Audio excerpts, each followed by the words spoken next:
Hi everyone, and welcome back to Chicago Beyond the Grind. Today we have Ms. Rayski here with us, who's a teacher at Jones College Prep, and she teaches me personally financial algebra. We have some questions for you. So, great, Ms. Rayski, what first got you interested in your career, and how did you get here? So I've always wanted to teach because I just think it's really fun to be able to talk with the youth of our nation and help mold them and help them see what they could be interested in doing.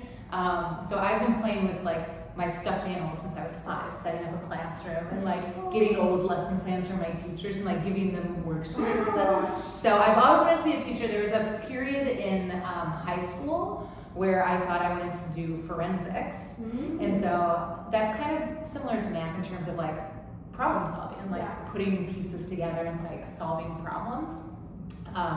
But I went to college and they said, what do you want to major in? And I said, forensics. And they said, we don't offer that. So I was like, okay, well. So I fell back on what I've always wanted to do, which is teach. And then I chose math because I just love the problem solving aspect of it's like puzzles to me. So it's fun every day.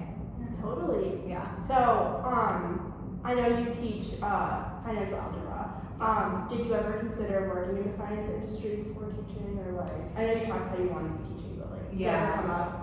No, I mean, I never really wanted to go straight into finance because I thought that was kind of boring. I don't want to sit and do the same thing day in and day out, which is the other thing I liked about teaching is that every day is different. Every student is bringing something different every day, so it's fun and exciting. I don't think I'd be very good at a desk job where I just totally sit and analyze numbers every day.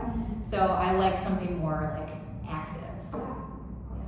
And what experiences prepared you the most to teach a class like financial algebra, or just in college? How did you have some internship experiences to confirm that yes, this is the path I want to go on? So in college, obviously you do your student teaching, and then that's kind of do I like this or not?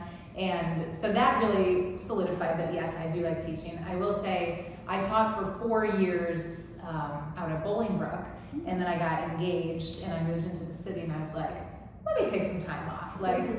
Teaching is exhausting, and so I was kind of a little bit burned out at the time. And so that's when I took a year off, and I got my real estate license. When I was I'm not sure if I want to go back to teaching. I was just tired. And so I got my real estate license, and so I also do real estate on the side now. So not exactly finance, but a little side hustle. Fun. Yeah.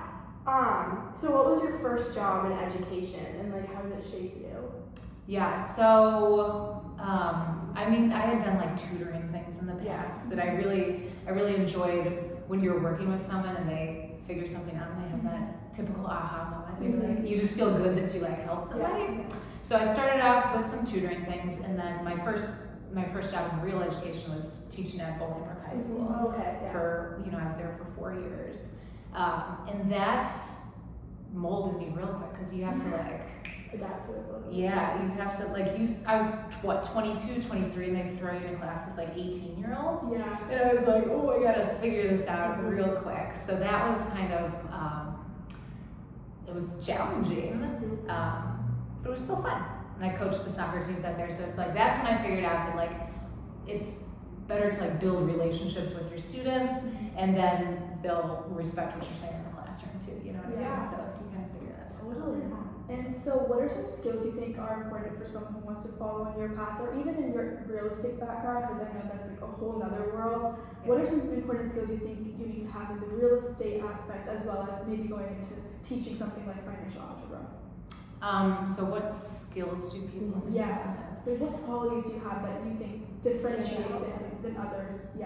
Well, I don't think it's anything really that special, but I think that if you have the drive, the motivation to want to help others, I think that's the most important thing that most people go into teaching for. It's not for the money, right? It's for helping others, and you feel like you're making a difference.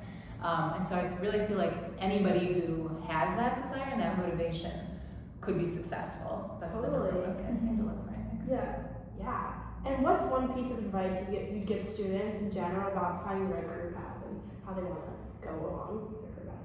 I would say the best thing to do would probably be to see if you can do an internship or a job shadow, because a lot of kids that I talk to are oh, I want to go into XYZ IT, but that job is like sitting behind a desk all the time. It's like that's not suited for everybody. So it's like I had one student who was like, I did an internship at an actuarial firm over the summer, and they're like, that told me I do not want to be an actuary because you just sat there all day.